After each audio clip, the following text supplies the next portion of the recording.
Happy Friday, everybody. Josh here with On the Wrong Lead. Another episode of You've Gotta Be Sha Tinning Me. I am joined, as always, by Mr. Matt Carlson. Matt, I feel like since I called you the brains of the podcast, things have gone south. I have not hit a race in like a week and a half. I think like literally every bet has just lost entirely. So, but hey, kind of like a spirit bomb thing, right? Like I'm just holding my hands up for you while you fucking demolish Turfway. So congratulations on all Yeah.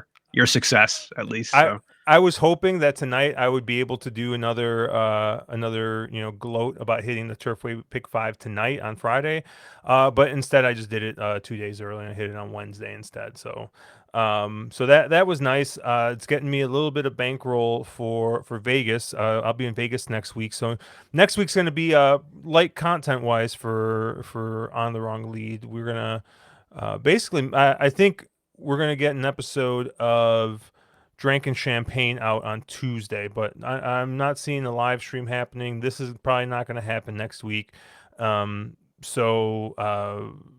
myself, Caleb, a friend of the show, PDT is going to be out there. Friend of the show, Clamps, aka Gary's going to be out there. So we're gonna have a group of four. I got some coworkers who are also going to be out there by just happenstance. Two of my coworkers are going to be out there for a board game conference which and my background is blurred, but if you look right back here, that bookcase there is filled with board games. So our it's kind of funny. Three members of my board game group are going to be in Vegas. They're going to be at a board game conference. I am not going to go. I'm going to be degenning it. And although this is gonna be a bit of a low roller trip, I think. And I mean I'm kind of a low roller anyways, but um, I'm definitely not gonna bet as much as I did in December. I fired, man. I went in swinging in December because I was also fueled by I think another pick five hit at Turfway. I think before that trip. So um, yeah, we're gonna back off a little bit, play a little bit more video poker, I think, and just kind of relax, gather those free drinks. Not do anything too stupid. Play some craps. I know Caleb's a big craps guy, so we'll play some craps there, and we're I actually was gonna gonna go to a say Knights game. if you want me to vicariously critique your like dice throwing technique or anything like that, I'm happy to do a live stream next week. But it's Dude. I played live craps for the first time last trip. I've only played bubble craps, and I've played the shit out of bubble craps. And honestly, to be completely honest, the only reason I haven't played live craps is because of how expensive it is. yeah. Now you're looking at a $15 table. In the mornings now you can get $10 tables, so I'll probably play a bit in the morning. But when you play bubble craps, like depending on what kind of machine, you can get as low as $3. Nowadays, and it's like, dude, like I don't know, like there's something fun about just playing the pass line, playing odds, and then covering all the numbers, Yeah. and then pressing those bad boys up. And I mean, I was playing with my wife once because they have like the two seaters, like where you kind of sit next to each other. Like I don't know, we like going. We'll find the slot machines that have the big seats that seat two people, and like we'll just take turns pressing and just like kill time that way. Or we'll sit at the bubble craps machine and do that. And I remember like I basically had like my last $100 for the trip, like, and I'm like sitting down. And I was like, oh yeah, I was like, this is how because like, I was just showing how I play, and I'm like, I want a 6 or an 8, and it's just like I just kept on rolling 6s and 8s, and I kept on pressing it, and then like I started I think like at 5, and I think I hadn't pressed up to 100 at one point, and I think I cashed out about 500 off of that one roll, and luckily, right, like at some point, I was like, this has gone on too long, and like right, there's no mathematical reason to do this, right? This is it's the same thing, but the gambler instincts were like, this has been going on too long. Let's bump these down from 100 to 20. Let's put them back down, and sure enough, literally 7'd out next roll. So it's like, all right, cool. Like I took another $160 off the table at least, like save myself a little bit there. But um, yeah, like when you're playing 15, when I'm playing $15, I'm like, no, I'm like not pressing. There's I'm there's no like, there's no pressing $75 behind the pass line or anything like that, right? no, Like I'm playing it's 1x odds. I'm playing 1x odds. I'm playing the 6 and 8, and that's it. And it. What kills me is Gary really loves crapless craps. Because it's just like the odds are worse, but the degeneracy is much much higher, right? yeah, yeah. Because now you can bet the 11 and 12 and the 2 and the 3, right? And so sure enough, dude, I was like, dude, like I don't know, and because the limit's the same, right? So I'm like, fine, I'll play with you. So I'm not taking any odds. No, I was still taking 1x odds, and then I'm just like playing like the 11 and I'm playing the 3 and the 11, and that's it. And literally, I think I got this guy rolled like 3 or 4 11s like in one roll, and I once again I just like I'm like, okay, I guess I see why you like this game, like, because it pays. I forget what it pays. It pays something in obscene amount, right? Because it's like it's close to true odds, right? I mean, obviously with Vig, but yeah, it's a ton of fun. I'm excited to go with a group of guys. Last time Gary and I had a blast, but Gary is definitely a night owl, which is fine. I mean, I like staying up late too, but then like he also like wakes up ridiculously early and then goes back to bed. So like I would be waking up at like 9 o'clock, like 8, 9 o'clock, ready to like get ready and go downstairs. He's like, all right. He's like, I'm heading back to the room. I'm like, I just woke up. He's like, yeah. He's like, I woke up at like 4 and I came back down, and then I'm like, goodness. And then like so the last time we went, the first day he texts me, or the second full the first full day, so like the first morning, he hits a royal flush in 3 card for $5,000, 1,000 to 1 on a $5 bet. So he was yeah, he had a great trip last time, and Just it was like make him pay me, for like, everything, you know. But dude, it was it's just awful, dude. Well, he paid for dinner actually. He paid. We went to Bavette's and he paid for dinner there. But like it was, dude. It was just awful trip for me, like gambling wise. Like I brought probably about 1.5 times the bankroll I normally bring. Right, so not nearly double, but I brought an extra chunk behind more than I normally do, because normally I come home with between 20 to 80% of what I bring. Right. I mean, I always lose something, right? It's tough to go unless you're like Gary and you hit that huge, huge, huge spike. Like you could win 3 out of the 4 days and still be down, yeah, a they know little how to bit for get the you. trip. Yeah, Right. right. You'll Right. still be down a little bit of the trip. And that's usually what happens, right? You win. I usually win like 2 or 3 days, and then like I lose the other two. But those 2 days I lose way more than I won. Um, but I usually come back with something. Not so this trip. I brought about 50% more money than I normally do, and it was all gone. And like it was just like I would sit down with Gary, and like Gary would just like keep getting hands, and I'm just like card dead. It was insane. And like he was like even telling the dealer, he's like, come on, he's like, give some of these hands to him. She's like, I'm trying. And like sure enough, like I remember like I think I bought in for like $200. Gary bought in for 200, and we leave. And I'm like cashing out like $25 or something. Gary's cashing out 400. And I'm like, yeah, you're welcome. Like I should have just Venmoed you the money, But So I gotta ask, since you're playing this time, is to play video poker. What is your go-to like video poker? Uh, I guess like variety, like machine. Like I know you can pick them all kind of on the same machines, but like what do you normally um, play from a video poker perspective? you know, I try and look at the pay tables a little bit, and I kind of know like when you play bar top, you're getting the worst of it already. And like it's not as bad as slots, right? Like slots, like you're looking at between 85 and 90% hold, Yeah. right? Or payback, right? So you're Yeah. looking Yep. at 10 to 15% hold. Video poker, bad hold is like 4%, right? If it's paying back 96%, that's like low, that's bad, right? And that's generally what you're getting, I think, on a lot of the bar top machines. A lot of them, like if you find the right game, like you can get up to like 98, 99%. And some of them, I mean, there's full pay, which, pays close to 100 or over 100. But like usually for that, you gotta be playing like $1 or $5 a credit, right? And so Yeah. you So you're multiply getting that by five. $25 hands because you need Yeah. the, you know.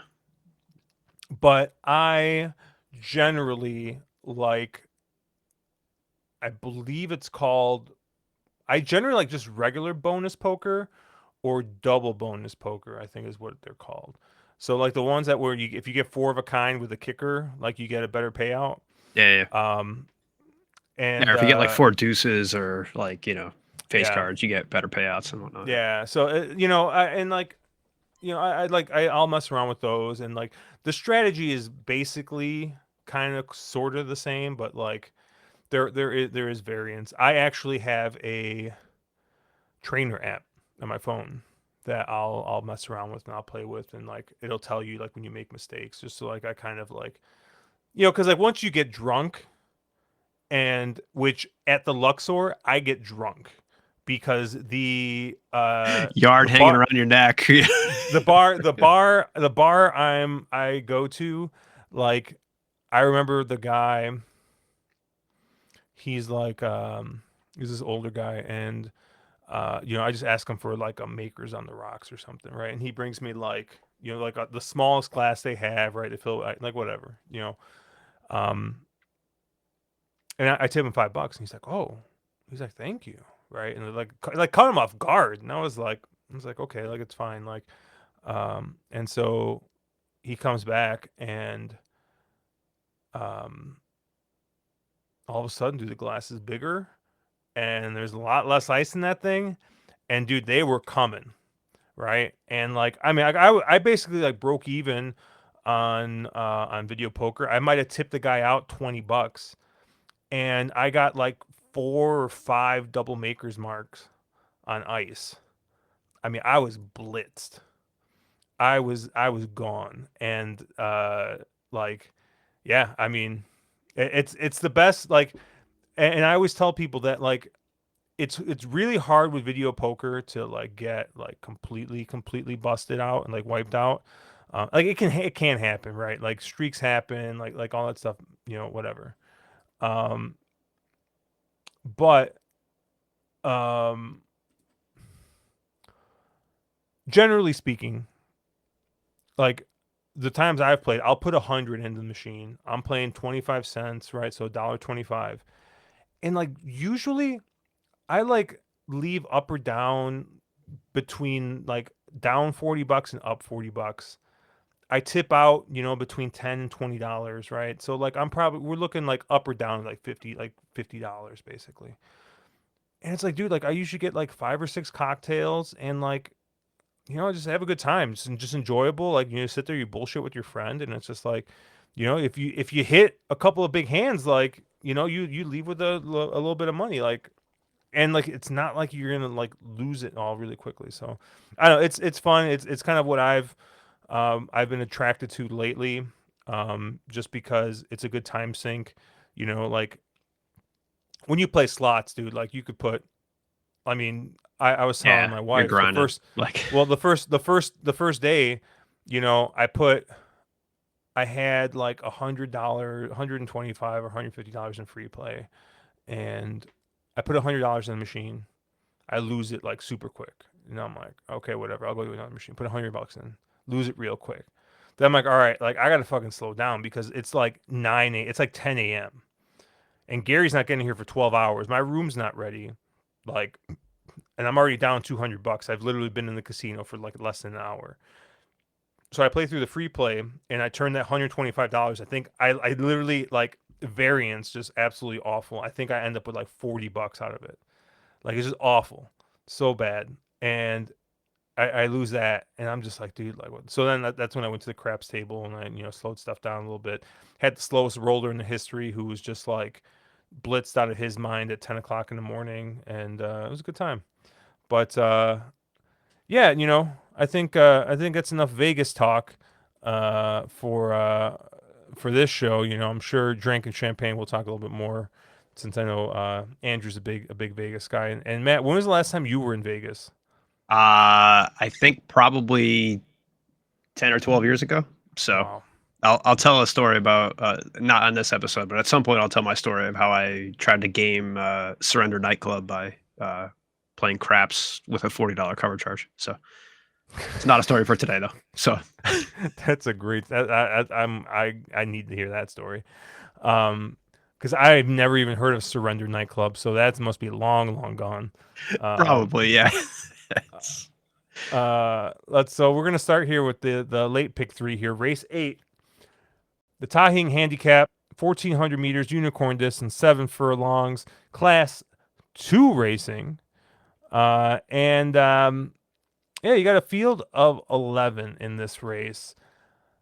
You know, I kind of want to start with the 3 Ramadan, because I'm a little curious what what the thinking with this horse is, right? Because this is a horse that was running in France.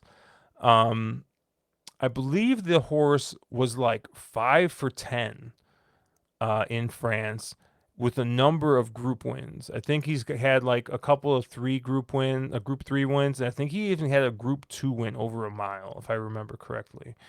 Um, so a pretty accomplished horse. They brought that horse over here for the Hong Kong mile, and finishes out the back. Finishes 14th in that race. Um, you know, but I mean the horse has got it has some accomplishments, right? I mean this is a Group 2 winning horse, right? This isn't like um, this isn't just like some random Australian horse that they brought over, right? So I- and I believe Ryan Moore rode this one last time. Hugh Bowman gets aboard here. I mean, is this horse just well met here still, or do they are they just like begging Hugh to ride? Like I don't know.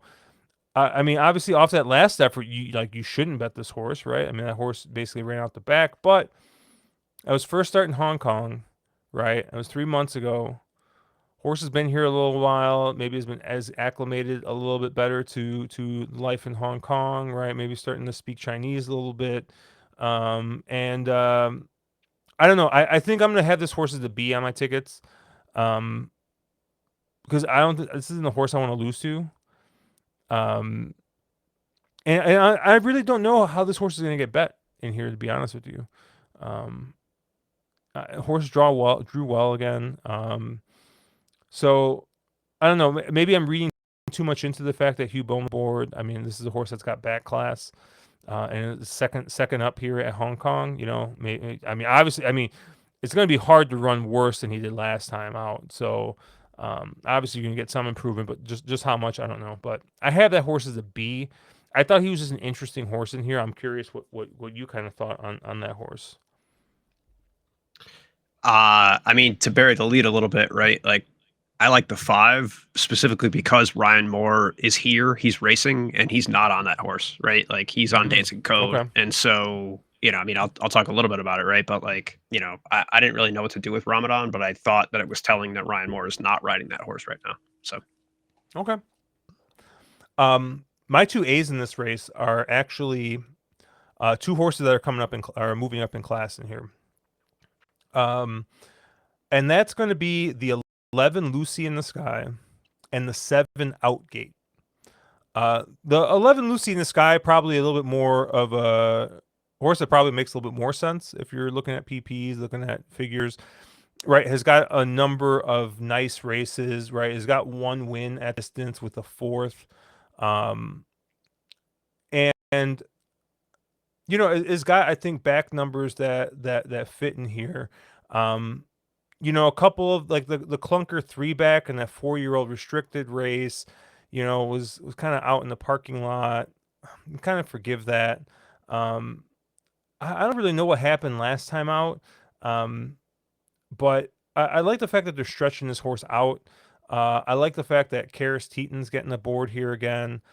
Um, so yeah, I like Lucy in the Sky. I do think that uh, he has back figures that fit in here, and yeah, I mean the low weight drawn inside with Karis Teeton aboard. I mean, I think there's a lot of things to like about the 11 Lucy in the Sky. Number 7 Outgate maybe is a little bit trickier if you're just looking at the last 5 races, but if you do look at the last 5 races and you look at the posts, you see a 12 post, a 7 post, a 10 post, a 14 post, and a 7 post. And you really just see a bunch of efforts that just, I mean, this is a horse that's been going off at like 40 to 1, 35 to 1, 24 to 1. And I expect that he's going to be a long price in this race as well. Um, but back in class 2 is getting a significant weight break. He's getting the rail. And if you go back, and Matt, you can correct me if I'm wrong, but I want to say it was about 6 or 7 races back. A horse drew like the 2 post and probably ran the best race that he's run, or at least one of the best races he's run. Yep. And so I'm thinking, maybe this is just kind of a little bit. This is a horse that's kind of getting buried by the post position. Like granted, like I know he drew the 7 post a couple of times, but um, I mean, he's getting the rail at this point, and I just think that is that's going to be a significant advantage for him. He's going to take a step forward, and I mean, I think if he can run back to that race where last time he was inside drawn, I think he's going to be in here with the shot, and you're going to get a humongous price on him. So I like the 7 Outgate. And then the other horse I had as a B in this race was the 9 Ladies' Choice. And this is just kind of I kind of look at this race and I'm not really sure how much speed is in this race.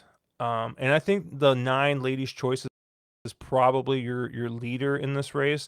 Obviously the 8 Flaming Rabbit has got Brittany Wong aboard, and Brittany Wong go burr.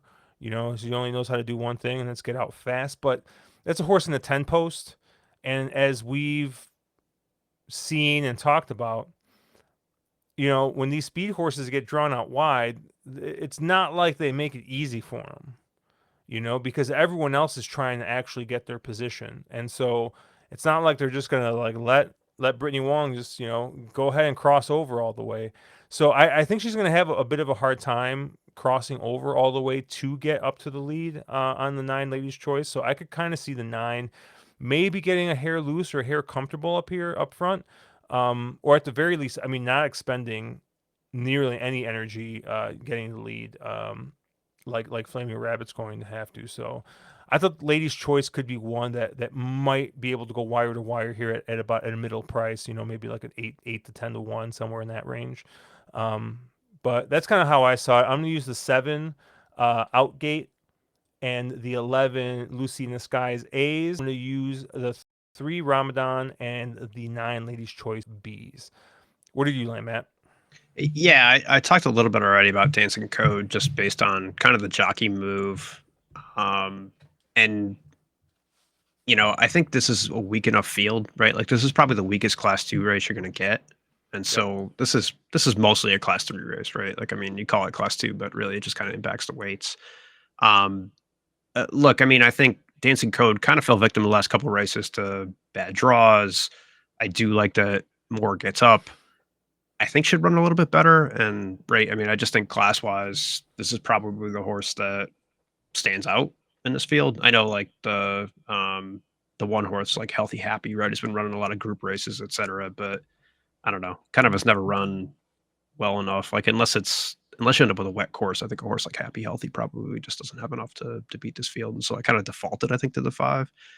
I looked at a couple horses that you looked at as well. Like Outgate was intriguing. I think Outgate to me looks like a Happy Valley horse. Like those Happy Valley races are just a lot better than the Sha Tin races. And so to me, I'd want him to get back to kind of that 2 turn, like 1650 race.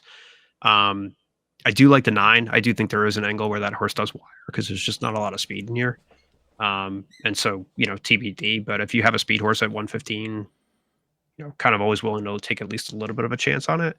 And so Dancing Code, I think, will probably be my primary A in here. The only other horse that I really liked, and granted, he isn't drawn well. It kind of doesn't have a setup and gets Derek Long, which isn't the best in this, but was the 2 Chu Chow Spirit. I just think this horse has been running too well. And I do think this horse is kind of due to win a race at some point. Like you look, he's been closing in class 2 races. He's been closing even in the group races. He's been kind of running on pretty well. That late kick, I think, is enough where even if he's not hitting the board, right? Like he is kind of getting close. And I don't know what price you get on this horse. I think, you know, hopefully you get a decent enough one because I do think, again, you kind of see that horse showing that he does have some ability to close in on races. I mean, he's doing it against better company. This is a weak race. If this horse is going to win a race, I do think this is a field that he can beat. And so, again, I think just kind of based on the form that's been shown lately, Chucha Spirit is probably one that I want to use. So I think the 2 and the 5 are probably my primary A's, and price dependent. I do agree. Maybe the 9, Lady's Choice, is a use just based on draw and based on kind of the speed in this field. So I just kind of went with the class in this race rather than like draws or weight. Given kind of I think an overall just pretty weak field for the class in here. All right, race 9, the Sha Tin handicap. Good old stayer race, 2,000 meters here, and class 3 racing. Um, I thought this was kind of a tough race, so I'm curious where you kind of ended up here. Yeah, same. I mean, I hate two-turn races in Hong Kong, right? I don't think any of these horses are built for it. I don't really know where to go with these, right? Like, you never have a lot of form to go off of just 'cause they don't run a lot of these races, right? They don't run two-turn configurations all that much, and even when they do, most of it, they're at Happy Valley, and I don't know, that form just doesn't seem to carry over. I think I defaulted to the Best Peach, right? Not just for the name, but, mostly for JMac and mostly because of the class drop, right? I do think this horse, granted, hasn't shown too much in Class 2, but, look, I mean, this horse was running a group company, what, 8 months ago, back in June, right? And not that it was running well, but at least had some ability to, kind of be running with those. And I do think you had jockeys like Ben Thompson up that probably make these races look a little bit worse, right? Ben Thompson, can win a race, but I don't think he wants 2 turns, right? And JMac is probably the best jockey to run 2,000 meters in here, right? I mean, granted, he's got some skewed stats because he's been running on really good horses up in class, but he's like 5 for 9 hitting the board at 2,000 meters. So he's he's the one you want, right? This horse has to have some ability to attract JMac to even step up. So to me, that's enough. I mean, I think that you'll get a price on this, hopefully. And just in a field where I really don't want much else, I kind of have to default, I think, to his ability and the fact that this horse probably just outclasses this field.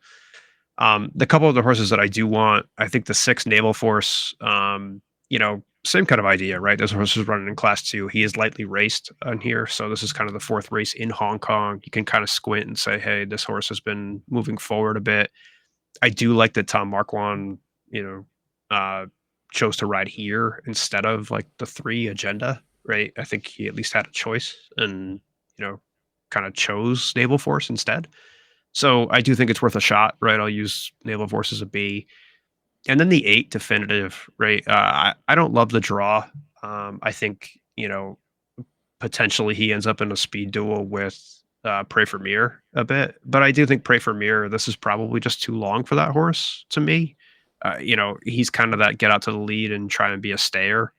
Um, and you look as he's even pushed, those 1650 races at Happy Valley, once you get that second turn and he kind of faded out the back, and that was with Zach up with a decent draw. So to me, 2,000 meters probably is too much for Pray for Beer, and I'm hoping that Definitive, can slot over in the 2 path. They don't go overly fast up front, and then Pray for Beer runs out of gas, and maybe that means Definitive just inherits one, right? I think you have more up, Ryan Moore, I said it last week, right? If I prefer Euro jockeys on anything, it's those 2 turn races. So I think, you know, again, he showed enough at Happy Valley to say, hey, this horse is, decent enough, and he sees fit to hop up.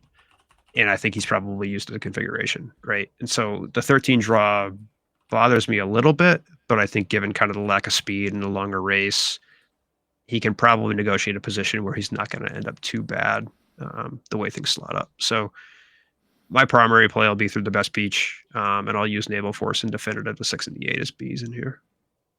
Well, Pray for Mirror's sire, I think he ran pretty well going a mile and a quarter. So, Yeah, but um, how aided was that, right? Like how much, is Pray for Mirror going to be on whatever, Bob no, Baffert bingo juice? yeah, I get you. I honestly am taking the opposite take that you are. I think that Pray for Mir getting distance is going to be a good thing, assuming that Matthew Chadwick can get this horse to relax on the front end and go a little bit easier. I like to stretch out for speed horses. It's always an angle I like playing, assuming that the horse isn't going to go out there and just burn himself out. So first time going this distance, obviously, I thought the 1800 race, the last two 1800 races have looked pretty good, and yeah, it kind of got caught near the end in both of those, but I know it's like counterintuitive, right? He got caught, and now you're gonna go longer.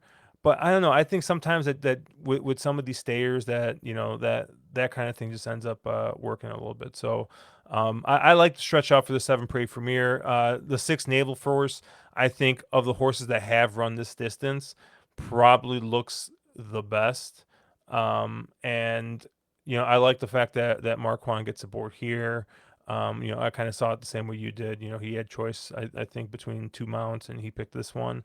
I did look the two horses, the 3 and the 4 were two horses I looked at that I thought they were interesting. The 3 I kind of shied away from a little bit since Tom went to the other horse, but the 4 Cambridge, you know, kind of finished. I see the notes say good trip and it just faded, right? That was also first start here in Hong Kong, right? And I mean, correct me if I'm wrong, but you look at that breeding, right? Dubawi out of a Galileo mare. I mean, that's Stayer, right? Like that's a horse that wants to run all day. So, um, maybe second up, gets the Magic Man. Um, might be one to maybe take a look at. I maybe this is a horse I'll kind of make a B here. Is going to be maybe a little price dependent, but I mean he was 58 to 1 last time, so I don't see him taking any money. So I think he might be a little interesting in the spot. Um, but yeah, I like the 6 and the 7, maybe a little bit of the 4, but yeah, I think that's all I'm going to use here. I wasn't really like, these are always tough because you look at these races and you're like, these are not horses that want to go this far, you know.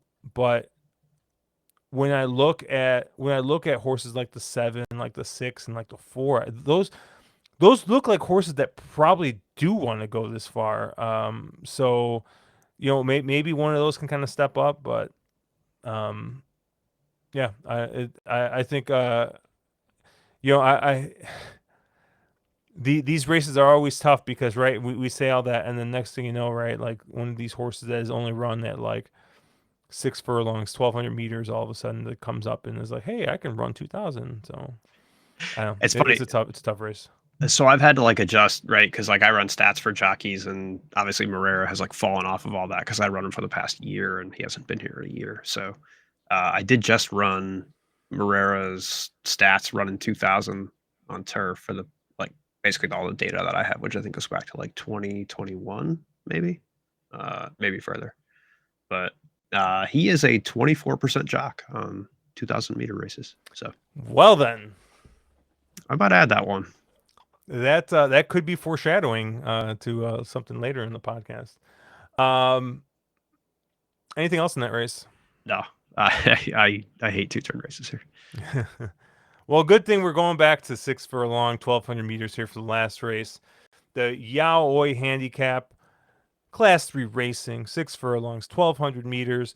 Um, there are 11 horses in this race, and I didn't have to really look past the first two, I think, to find who I kind of liked in this race. The one Fast Network, I think, I mean, at least to me, is clearly the best horse in this field. I mean, maybe you make a case for like the five Master of My Universe, who kind of went off form a little bit last time when they stretched him out.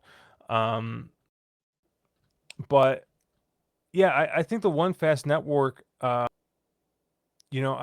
think he's been running in some pretty tough company, right? He's coming back down in class from a 4-year-old restricted race where he ran pretty dang well against some pretty nice horses, and I just think that with the class drop, he's going to find an easier field here.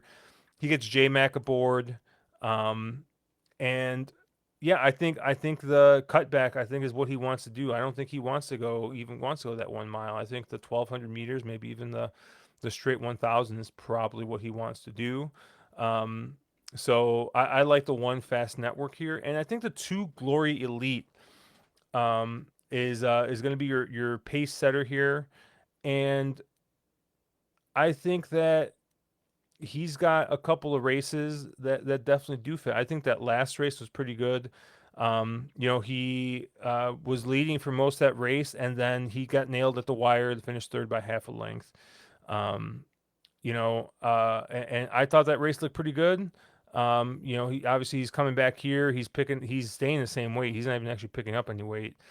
And he's another one that had been running in Class 2 racing, is coming back down to this class. And in Class 3, all this horse has done is in 4 starts, one, ran second twice, and finished third once. So hasn't missed a trifecta in his 4 starts at this class. So I think he's going to be in here among his friends, and I think he's one that can win at hopefully an okay price. I'm thinking, somewhere around like a 5 to 6 to 1. You'll probably get here on the two Glory Elite. At least that's what I would take. I would maybe take 5 or 6 to 1. You probably even get better than that, honestly. But those are the two horses I'm going to use here. Matt, where did you land? I probably end up on the chalk in this. I mean, I agree with you on the one Fast Network. I think this horse is probably just better than this field, right? Like, there's just on figs alone, like last out, this horse should win, right? And I think it'll probably be bet accordingly. I do think the other horse that interested me was the 4 Savvy Brilliant, right? And if you look at the figs for that horse, I mean, he was running really well.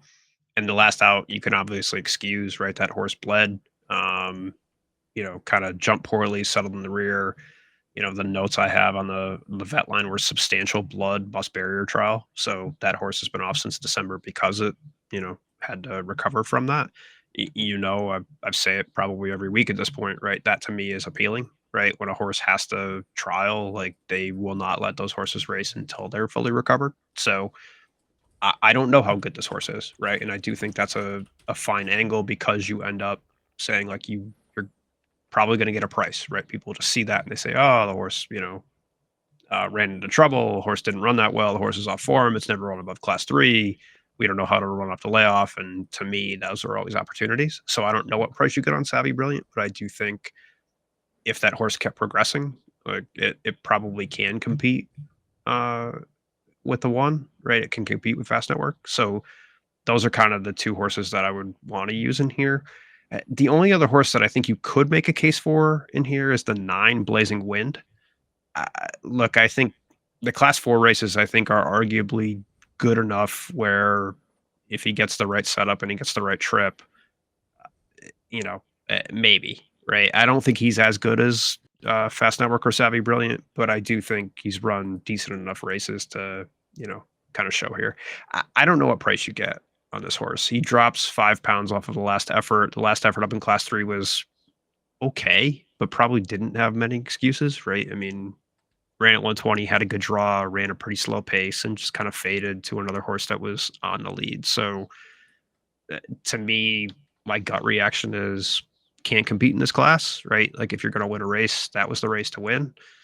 But at the same time, it drops another 5 pounds. And I think like, if you get 10 to 1 on this horse, then it's probably a use. If you get 6 to 1 on this horse, yeah, to me, it's kind of a pass.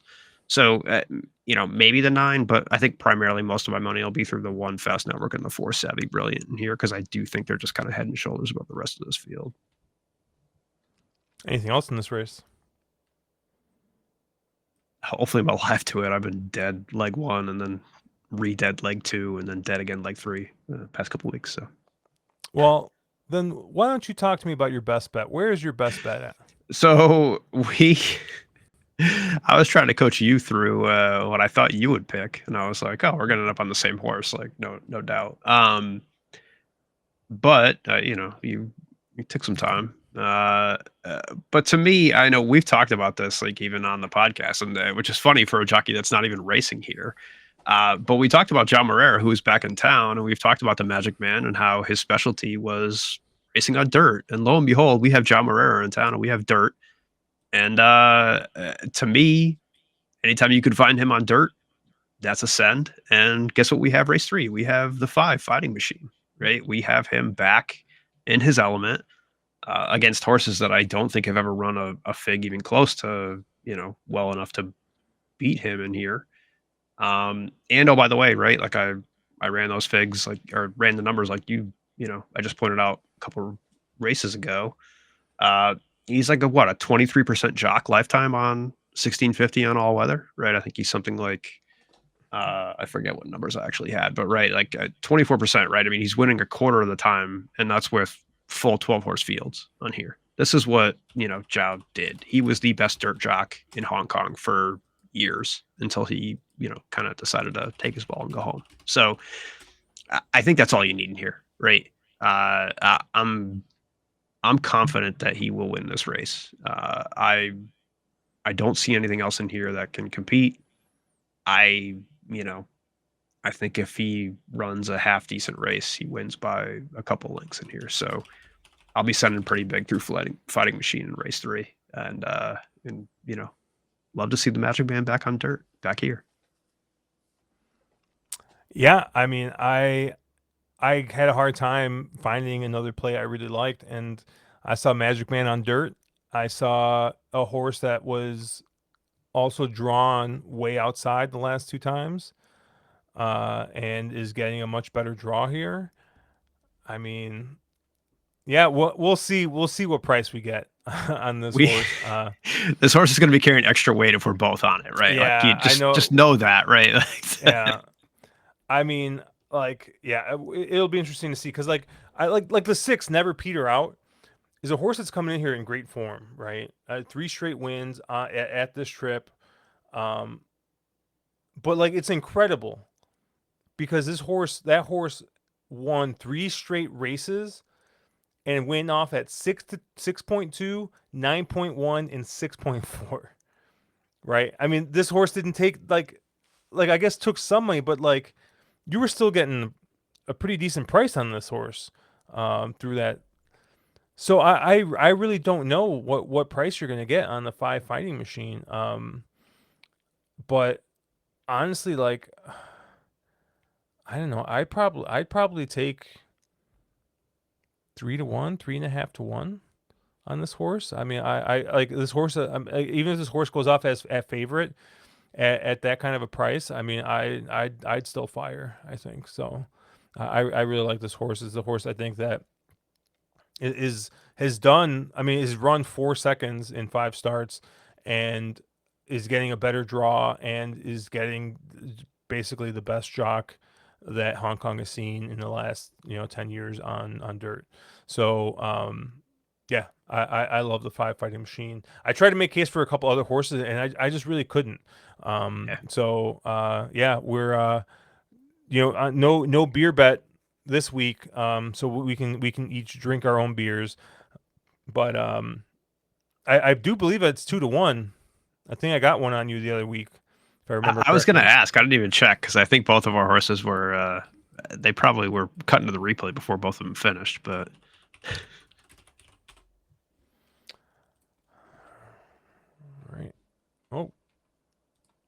my stuff is in here. That's going to do it for us here on You've Got to Be Sha Tin Me. Obviously, check us out at ontherwronglead.com, at wrong_lead on Twitter. I am at Cherry Drank. Matt is at Slow and Steady. He'll have his whole card analysis posted, and I'll do our usual. We've been doing it the last couple weeks. Little graphics showing some of our plays, and yeah, let us know what you guys think of that stuff. If you like the graphics, don't like them, you want us to change up a little bit, you want to see some more, something less. You know, obviously you can DM us, message us on Twitter, and yeah, let's make some money this weekend. Good luck if you're playing any other nonsense like Gulfstream Park, because I know I will, but I hate money.